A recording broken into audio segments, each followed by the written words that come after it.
Good morning, everybody, and thank you so much for joining us today for Scientists in Action, Ancient Mummies, New Discoveries. My name is Talia. I'm the Virtual Experiences Coordinator at the Denver Museum of Nature and Science, and I am so excited to get to be your host, your facilitator, your moderator, whatever you want to call me, for today's broadcast with Dr. Michele Koons, Curator of Archaeology at the Denver Museum of Nature and Science. In just a moment, I'm going to pass it over to her, and she's going to be able to tell you all about her fascinating career looking at mummies, studying ancient cultures, all kinds of amazing things that she's gotten to do. But just a couple of quick housekeeping items before we get going.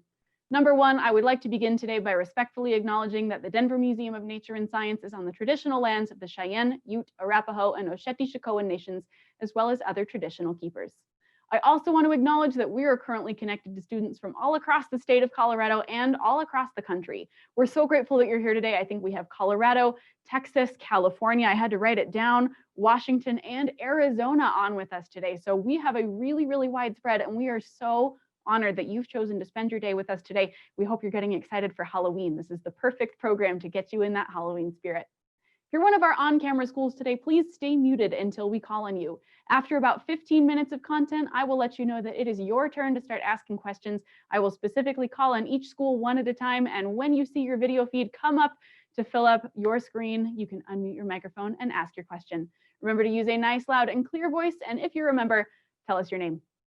If you're one of our view-only schools today or watching as a remote learner today, you can use the chat today to ask your questions. I do have the chat currently closed down. We will open that up again at about 15 minutes into the broadcast when it's time to take questions. And we have Dr. Erin Baxter, who is also a curator of archaeology here at the Denver Museum of Nature and Science, ready to answer some questions in the chat. She wrote novels of answers for students in our last broadcast, and so I am sure that today she'll be able to answer the questions that you've got ready to throw to her. All right, without any further ado, I think it is time for us to go ahead and get started. So it is my distinct pleasure to welcome Dr. Michele Koons. Michele, how are you today? And can you tell us a little bit about what mummies are? Hi, everyone. I'm so excited that you're here and you're able to join us for this program today. I'm doing very well. Thank you, Talia. And yeah, this is really exciting just to get in preparation for upcoming Halloween. We're going to talk all about mummies. So first off, I'll just say a little bit about me. I'm the curator of archaeology here. I do archaeological projects. I've worked throughout the world in excavations. I work in our collections here, and I've had the great fortune of working with mummies, most particular and specifically with mummies from Egypt as well as from Peru. And so we'll talk a lot about that. But the first thing is I wanted to say, what is a mummy? And so a mummy is any body where any of the flesh or hair or organs have preserved, and that they remain, and that we can study these parts of a particular body. In many environments, these decay, and what we're left with is a skeleton. So the mummy is just when those flesh parts are preserved. But I want to start off before I go any farther and tell you and ask you a poll question. So Talia, you can take that.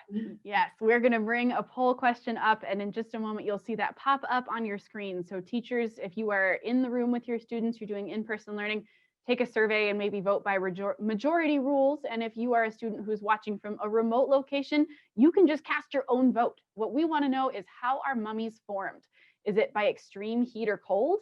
Is it by a lack of oxygen? Is it by embalming and preservation, so on purpose? Or is it all of the above? Is it a little bit of all of those things, depending on where you are in the world? So cast that vote. Let us know what you think. We're going to leave that open for maybe another 10 or 20 seconds. I see lots of votes starting to come in. I'd be excited to see what you have to say. And I wonder if you might be surprised. We're going to tell you some things about mummies today that might be a little bit surprising. All right, get those votes in. We'll maybe take 5 more seconds.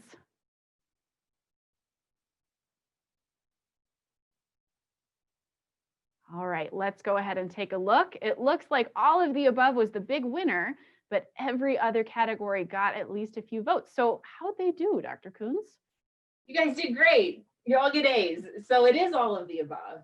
And I'm going to talk a lot more about that. But if you answered any of the other ones, you're also correct, because of course it's all of the above. So most people they think about Egyptian mummies, and of course they are the most famous, and we're going to get into those. But I'm going to tell you about the other ways that bodies can become mummies. And the first way is through spontaneous or natural mummification. And there are a variety of ways that this can occur. So you're looking at a picture here, and the picture on the left is of, it's from Egypt, before the Egyptian mummies. And this is a mummy that is just dried out because of the desert environment and really, really dry. It's basically kind of like almost like a jerky where everything just kind of, all the moisture sucks out of it. And we see the skin and hair preserved. The picture in the upper corner is a bog body, and these are found in Northern Europe, and a lot of them are from about 2,000 years ago or so, some going back even farther to 4,000 years ago. Oftentimes these were prisoners or people who had maybe committed some kind of crime, or people that a crime was committed against, and they were just thrown into these bog areas. And they're preserved because a bog has peat in it, and the peat acts like it acts like what's called like a tanning agent. So it turns them basically to leather. It's like when you're making leather out of a hide. And then the one that was on the bottom there was a frozen mummy, and that was a mummy. This is the mummy called the Iceman. And he is from the Alps. He was found in the 1990s, and he's falling out of a glacier and completely preserved because of the freezing environment. We'll pull up some more examples of natural preservation of mummies. So the top image here, this is a mummy from China. This is about a 2,000-year-old mummy, completely dry from the desert environment. You can see the clothes are just incredibly preserved, which is just amazing that we can learn about what these people wore and, you know, a little bit about who they were from that preservation. And the one on the bottom, this mummy is called the Soap Lady, and she is from Philadelphia, Pennsylvania, from the 1800s. And the reason she preserved was because of a chemical reaction that happened in the soil in the cemetery, and it was a bacterial chemical reaction. She basically turned to a material that's very much like soap. So these types of natural mummification occur. I want to show one more example of natural mummification, and these are Inca ice mummies. And so these are child sacrifices. They're about 500 years old, and they're found on the tippy top peaks of volcanoes and really high mountains in the Andes, over 20,000 feet. This is so high. This is higher than anything we have in Colorado. And they are so perfectly preserved. You can see their hair and the clothing, and it looks like they could just start talking to you. And these are because they were frozen in place there. So these are kind of ways that bodies will preserve because of their natural environment. There's another form of mummification, which I call intentionally natural. And this occurs specifically in Peru, on the coast of Peru, which is an incredibly dry environment. Again, so you're going to dry out and preserve. And the people who lived in this region realized very early on that everything preserved. So for example, if you live in most places in the United States, except for like parts of the desert Southwest and in California, things are going to disintegrate if you leave them outside. So if I left a piece of paper outside here in Colorado, in a couple days even, it would probably be disgusting and falling apart.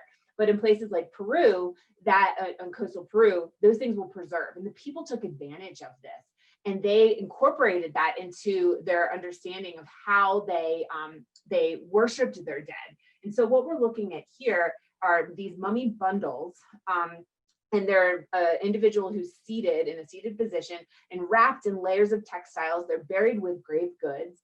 And these are objects that were related to maybe their profession in life, such as like a fisherman or a weaver.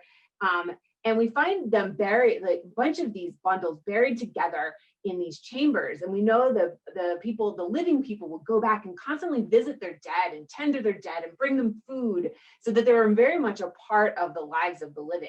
So even though these particular mummies, they didn't use any kinds of drying agents or fluids or embalming materials or oils to preserve the particular body, the people knew that these bodies would preserve because of the environment. So there's a little bit of a play on that. And so it's part of their culture.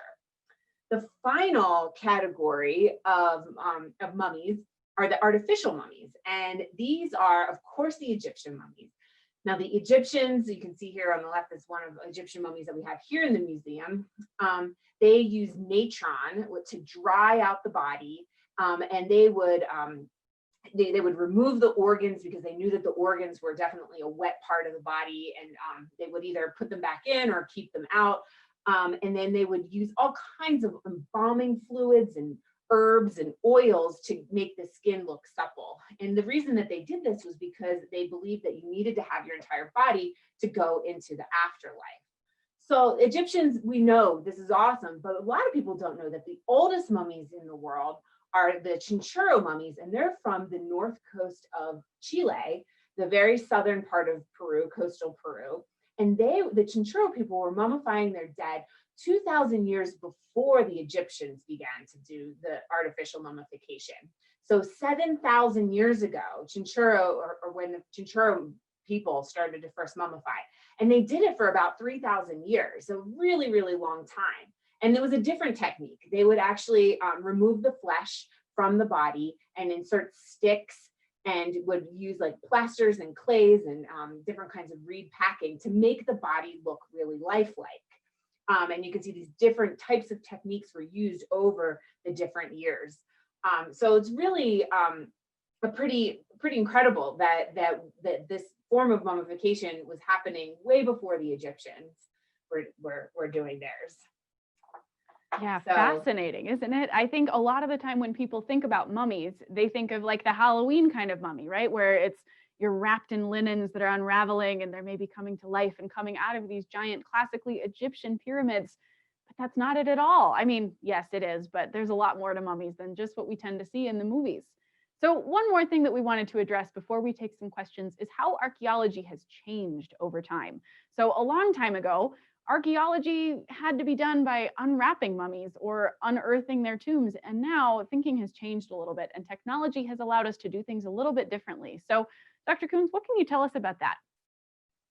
Sure. So yes, exactly. Things have changed. So in the past, about the turn of the last century, 1900s, 1800s, there was really a mummy mania going on. People were really excited about Egyptian mummies, and it became really fashionable to have these mummy unwrapping parties and big lectures where mummies were unwrapped to find out what was inside of them.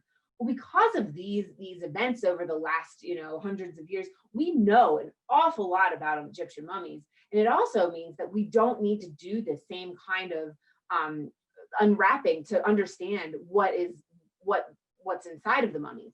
And fortunately, also today, we have technologies like computed tomography or CT scanning.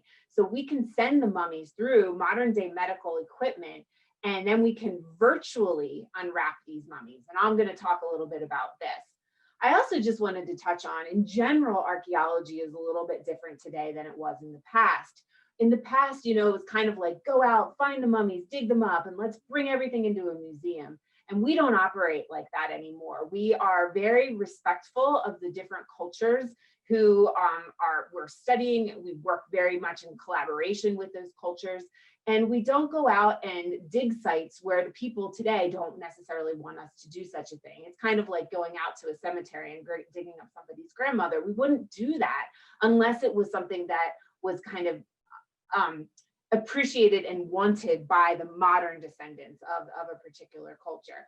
We have all kinds of tools to use as well that help us to understand archaeological sites and burials without having to dig them up. For example, one tool that I've used is called ground penetrating radar, where we can see into the ground in 3 dimensions. Here's me and my dog Lukey, where he comes out and helps me with my surveys, and we can actually see what's there, and we don't have to dig it up. So we're able to preserve the past for future generations, and especially for the wishes of modern day descendants as well.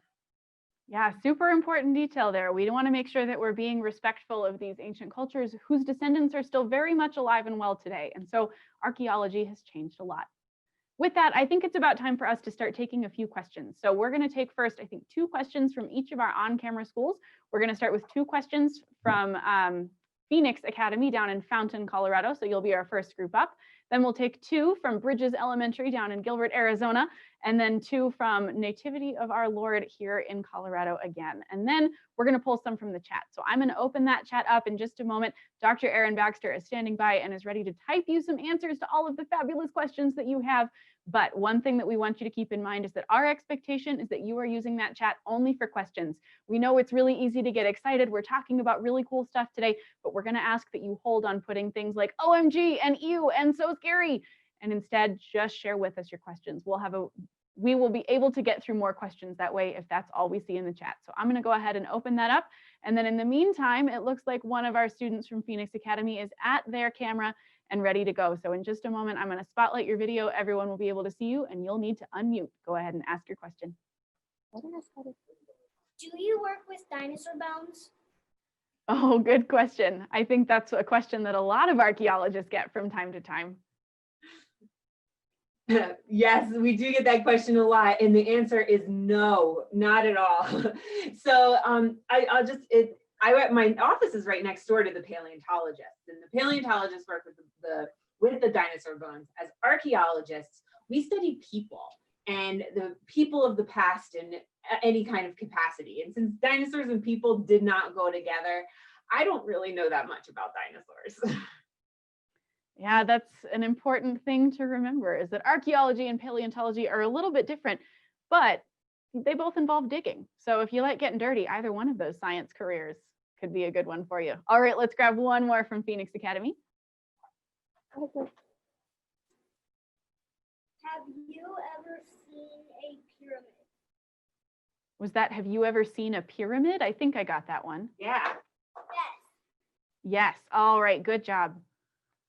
Yeah, so I love this question because I have not been to Egypt. I want to go to Egypt so bad one day, but the cool thing is that there's pyramids in even in North America and in South America and in Central America. And I've seen pyramids in all those places. You know, the largest pyramid that we know of in the world is in St. Louis.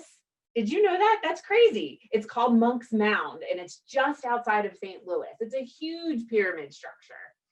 So I've seen some pyramids, but not the Egyptian ones. Well, maybe someday you'll just have to take a trip and maybe do some research, maybe just for fun. Great questions from our friends at Phoenix Academy. All right, now let's go down to Bridges Academy in Arizona for 2 questions.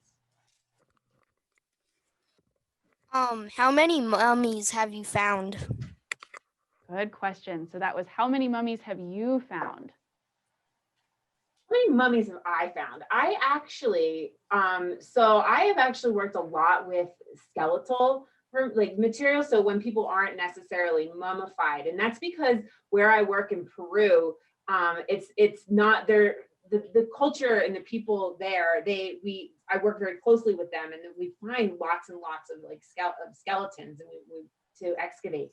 I have worked with or have seen one mummy that they actually did decide to unwrap in Peru while I was there. And the reason they unwrapped it was because it was the only one of its kind that's ever been discovered. And I do have some pictures of this that if we can really quickly show you, I don't want to dwell too long, but this was a mummy called the Senora de Cal. And she was buried with all kinds of gold and like incredible jewelry inside the wrappings of these bundles. If you can go through those really quickly and just show, this is a museum that they built. And so I was there when they were unwrapping her and her layers of textiles, and when they were finding all these materials, and it was absolutely fascinating and exciting because we've never seen anything like this. And the Peruvians were super excited to build this exhibit around her to be able to bring people in to celebrate this person. They have parades celebrating her today. And so it's been this huge part of their modern day culture. So that's the only real mummy that I've really been a little bit a part of the discovery in some ways. Good question. And what a fascinating story too. I love how whenever we get a question, it just turns into telling a really amazing story. All right, let's grab one more from Bridges Elementary, and then we will move on to Nativity of Our Lord. How can you tell how old the mummies are? Ooh, good question. How can you tell how old a mummy is? This is a great question. And we use radiocarbon dating, which is a technique that allows us to date the mummy. And what we can do is we can actually date like parts of the skin or the hair or the bone, but also wrappings of the mummy, and to get a good date of when that person basically died. And so it's really, really fascinating. So thank you. Agreed. That was a great question. All right. Let's now go to our friends at Nativity of Our Lord here in Colorado. We'll take 2 questions from them, and then I see a lot of questions coming in the chat. And you may need to unmute. How do you know where to look for those items? Oh, I think I got that one. Was that, how do you know where to look for these items? So like, how do you know where something might be under the ground? Great question. That is a really good question. So there's a couple ways. We have an idea. So through the science of archaeology, we have a really good idea where things are going to be. We know that because if we're in a pyramid, we understand that a particular culture buries their dead at this part of the pyramid, because we have research from years and years and years that we've built on to understand like a little bit about how things may have worked in that particular culture in the past. But we also, like I said, we were using these tools to see below the ground. And so different instruments like ground penetrating radar, another technique called magnetometry, and we can actually get an idea of where things are. And we can do surveys over really large areas and say, oh my gosh, there's something right here. And then we know either that we want to excavate there or that we don't for whatever particular reason. So there's kind of 2 things. We can kind of figure it out through using technology, or we can figure it out using what we call context, which is really important to archaeologists, is trying to understand why things might be where they are going to be. Yeah, great question and a fascinating answer. It's not always as simple as saying, there, go start digging there. That's not usually how it works. All right, one more from Nativity of Our Lord, and then we'll pull a couple from the chat. And I think you may need to unmute. All right, one more time. How many different tools to dig different things? Ooh, that's a really good question, because what you're working with a lot of the time is kind of fragile or delicate. So what sorts of different tools might you use when you are doing some excavation or when you are looking at a mummy? Yeah, that is a really good question. So we use everything from, in certain contexts, we could use big tools, right? Like sometimes they want to come in here and take like a top layer off with some kind of a heavy equipment. This is very rare, but it can happen in certain contexts. But we kind of like move down the scale, right? And so we use shovels, they're very important. And then you move down into like a trowel, so a little bit smaller. And when you're working in contexts like a mummy bundle, or any kind of really tiny little things with little beads, and you use like dental picks and little tiny pieces of bamboo. And one of my favorite tools, not really a toy, is those things that you use for babies to get the like boogies out of their nose. You squeeze them. They're like those little squeezy things, and you just puffs out a tiny bit of air. And sometimes all you need is just to like move a little bit of sand, and so you puff it out with those like boogie getters. Who knew that boogie getters were such an important tool to archaeologists doing this revolutionary science? That's pretty amazing. All right, thank you so much for those questions from all of our on-camera schools. We are really impressed by what you've come up with so far. It's clear that you've done a little bit of research and a little bit of thinking into what it might be like to be an archaeologist. At this point, I'm going to pull a couple from the chat, and it looks like I'm seeing a couple of very popular questions come up. Just like it happened in the last broadcast, I think a lot of people are curious about this. What can you tell us about animal mummification? I think some people who are watching today know that animals were occasionally mummified. Sure. So the most prevalent animal mummies that we see come from Egypt, from ancient Egypt. And the mummies, they were mummified for a variety of reasons. One of them because they were pets, but they were worshipped as almost like as gods or as representative of gods. And so there would be whole cemeteries of just crocodiles or cemeteries of just this type of bird. And people would go and purchase them to then go and make that offering. Just like if you go to a church and you light a candle today, it's kind of a similar type of thing, like an offering. So we have, but I should say before that, but while you're looking at that mummy, to keep that mummy up here, because this is a crocodile mummy that we have here at the museum. But many people in Egypt would fake these mummies, right? They would actually, you would go buy a crocodile to go take it to the crocodile place to make an offering. But it became such a big business that people would like just make them with sticks and stones and different rocks, and so that was really common. So we have this mummy here at the Denver Museum, this crocodile mummy, and I was sure it was fake, but we did CT scan on this mummy and we found out that it's actually a real mummy. And so you can see here there's a little video, and we'll take the wrappings away and there's a tiny little crocodile inside there, which was, you know, mummified at the time. So yeah, so Egyptians were really, really into animal mummies. Yeah, and one thing that I saw come up a few different times in the chat is questions about things like cats and dogs. I did see a couple people saying, so what was so special about cats? I'm guessing that these viewers today have heard that cats were really significant in Egyptian culture. And so what can you tell us about cats? About cats being very, very significant in Egyptian cats culture. were mummified, right? And why? Yeah, was that? Cats were mummified along with a lot of other ones. The cat represented a particular god or goddess, and I can't remember off the top of my head. So I'm going to punt that one to Dr. Baxter, to tell us exactly the significance of the cat, because we find tons of cat mummies as well. Exactly. And some of them were definitely pets. We know that pets made it into the tombs of people, but there's also some kind of significance as it relates to a god or goddess. That's pretty fascinating. And what I've seen so far from Dr. Baxter in the chat is in big capital letters, cats are amazing. So it sounds like she's maybe got some interesting stuff that she'll be able to tell you. One more, and I'm going to actually take a bunch of questions that I've seen come in and sort of smoosh them all together into one mega question.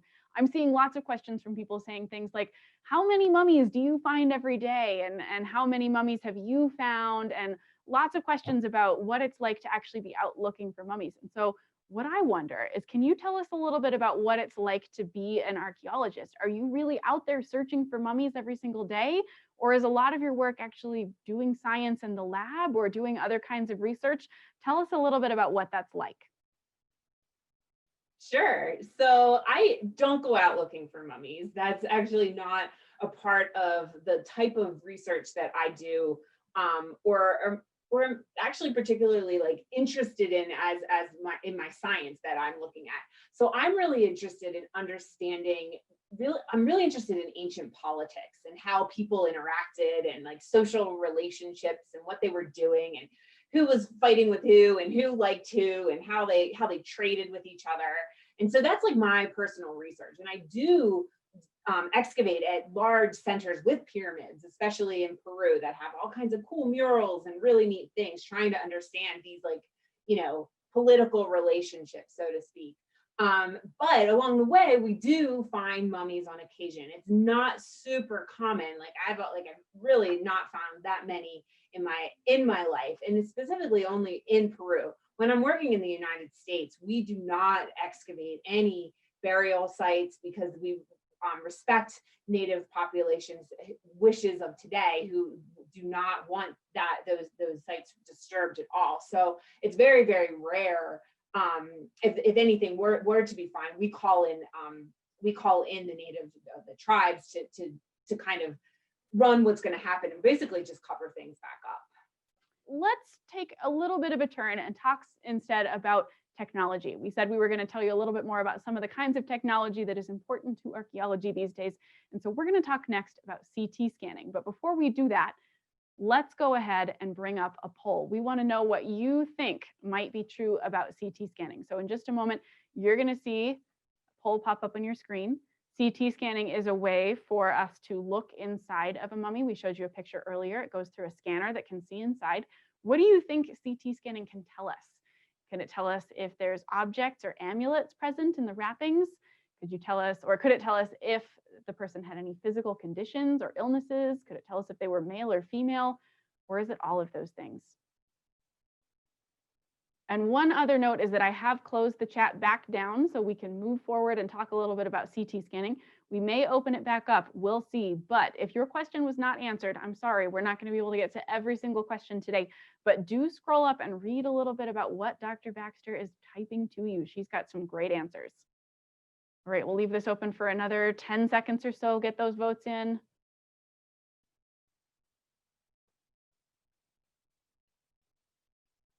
There's a clear winner pulling ahead. I wonder what it's going to be.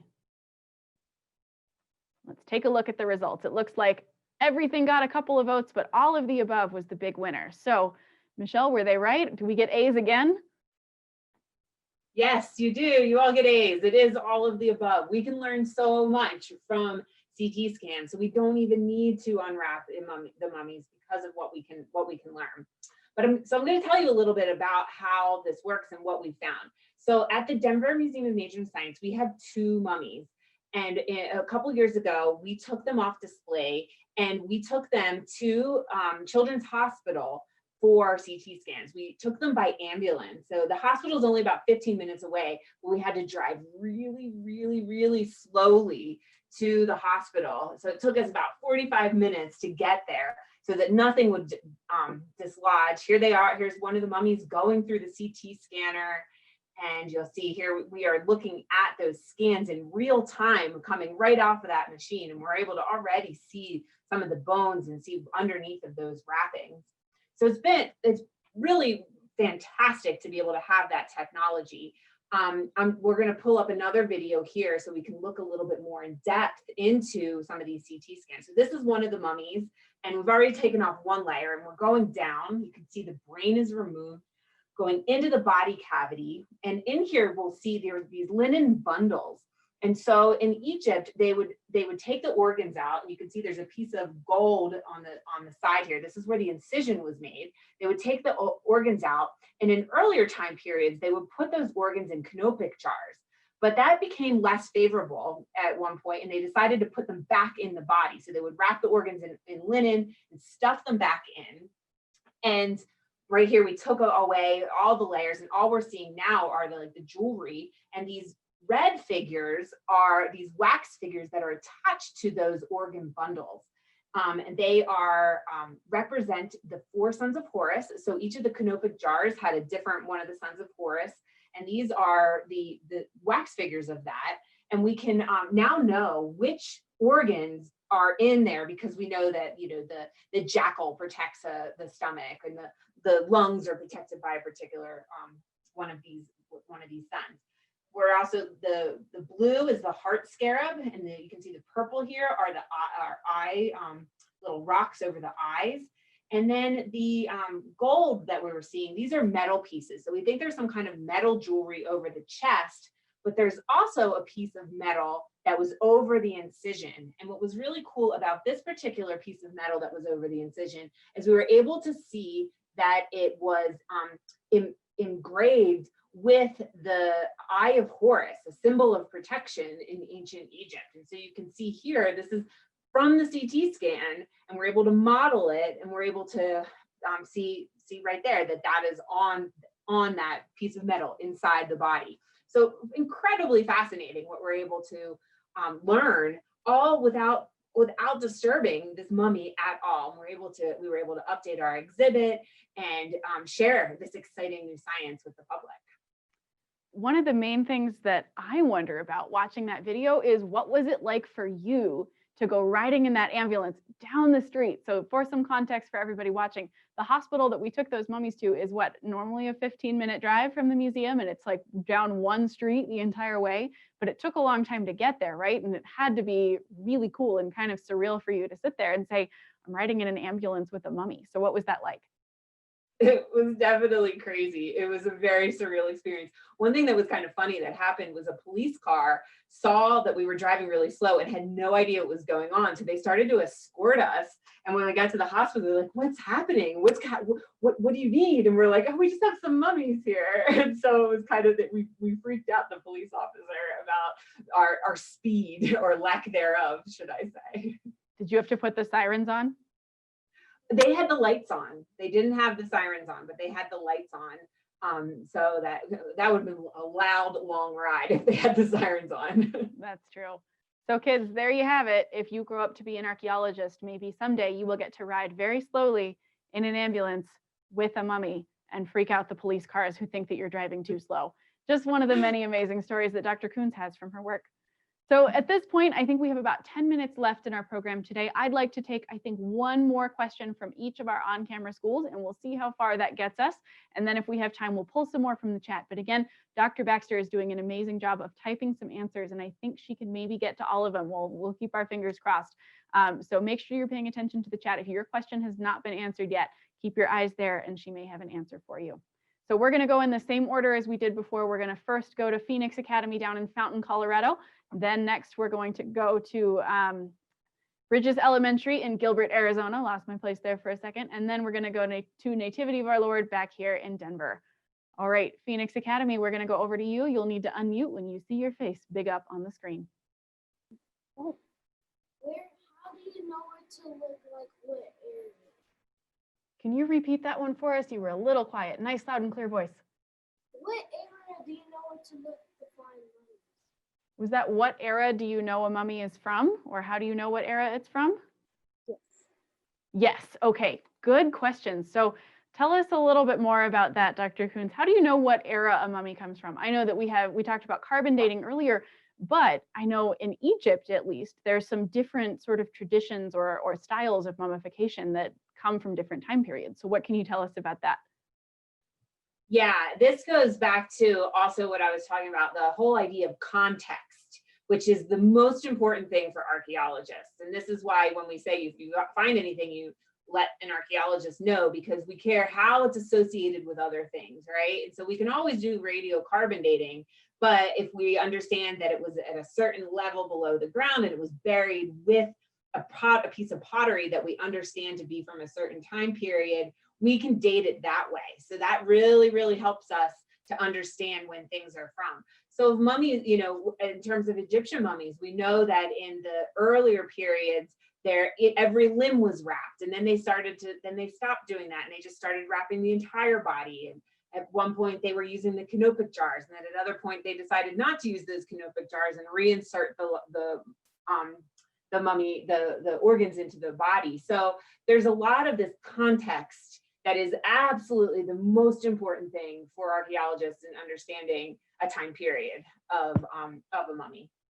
Absolutely. And one thing I do want to give a shout out to someone in the chat who asked about, what do we know about Cleopatra's mummy? And Dr. Baxter shared this answer, but we don't think that Cleopatra was mummified. And that's because she lived thousands of years after mummification was popular. And that's one thing that's important to understand too, is these cultures didn't just exist for like 5 years and then go away. They sometimes spanned thousands of years of history and really changed over time. Amazing question. We loved that one. All right, now let's go to Bridges Elementary in Arizona for one more. All right, we're ready for your question. Do any cultures still mummify their dead today? Oh, good question with a fascinating answer. Let's hear from Dr. Koons about that one. Yeah, it's a really great question. So there are a couple places in the world that in some ways do some kind of a mummification. So in Papua New Guinea, there's a tradition of smoking ancestors. And so it's like a form of mummification which uses smoke to preserve the body so that those people the ancestors again, can be like, remain a part of the lives of the people in the society. Certain traditions in Buddhism, there are certain Buddhist monks who spend their entire lives eating very, very, very little or very, very like salty foods so that their body has like no fat on it, so that when they die that they might become a mummy and they might continue to have this eternal life. And so we do see examples of this throughout China, of these monks that are mummified because of the practices they performed in their life to achieve this state.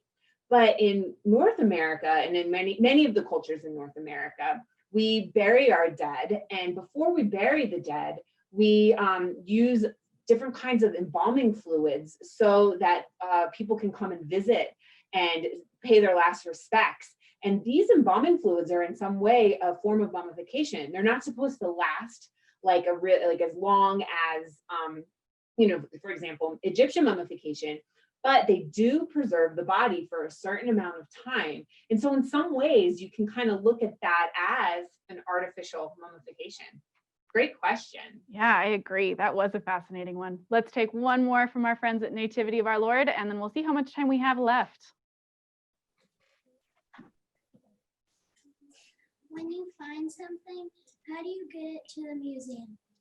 Oh, good question. So when you find something, how do you get it to the museum? And another question I'll add in there is, do you always bring something to the museum? Yeah, this is a really good question. So I do a lot of my work in Peru, and we don't bring anything from Peru into the museum here. There's all kinds of antiquities laws and export laws. So antiquities meaning like ancient artifacts. So that where we can't bring materials from foreign countries into our country. So anything I find in Peru, it goes into a museum there and it will stay in that museum. And if I want to study it, I will go there and study it. And so that's kind of how it works. We can do some kind of loans if we want to put it on display, but it's not very typical to really ever see those materials here in this country, unless, you know, there's other analyses we can do too that we get special permission to do. So here I have a couple projects in Colorado and in New Mexico, and those materials come here to the museum. Of course, we have no mummies, no human remains, because we don't disturb any kind of burial grounds or any kind of tomb or burial in North America. But the ceramics and the little stone tools that we find and the little animal bones that we find, they all come to the museum. And as an archaeologist, we are, like I said, going back to the whole idea of context. We dig really slowly every layer down, and we take stuff from each layer and we bag it up. We put all kinds of information on it with a Sharpie. And so when it comes back to the museum, we just have tons and tons of paper bags that we have to go through and try and sort it out, because it's a big puzzle that we have to put back together. And that's why we have people who work at the museum whose whole job is to manage those collections. We have people whose job it is to take all those bags that come back and keep them in storage and catalog them and make sure that we know what we have so that we can keep track of all the things that we found. All right, I think we have time for one last question from the chat. And this is another one that I've seen come up again and again and again. So a lot of people are about to get their question answered. It's almost Halloween. Halloween is on Saturday. And so I think a lot of people are in that scary mindset.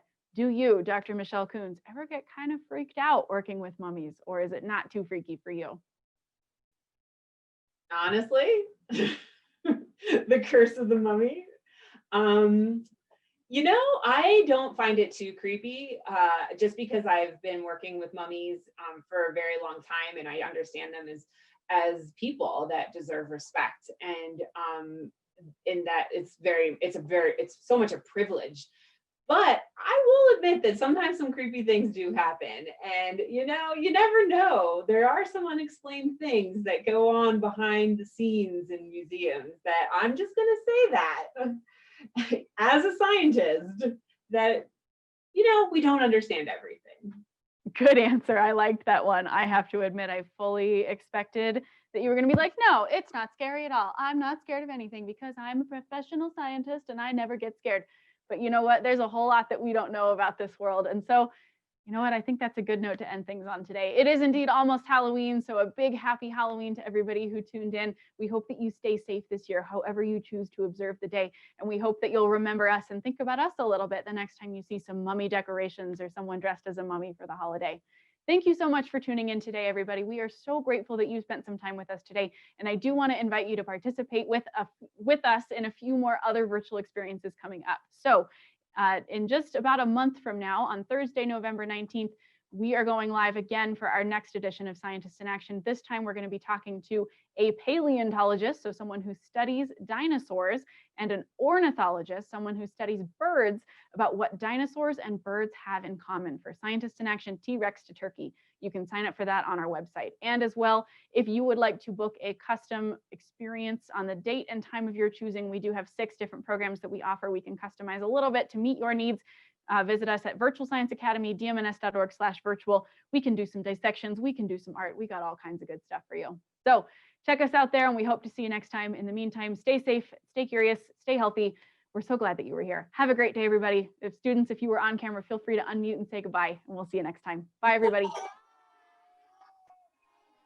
Bye.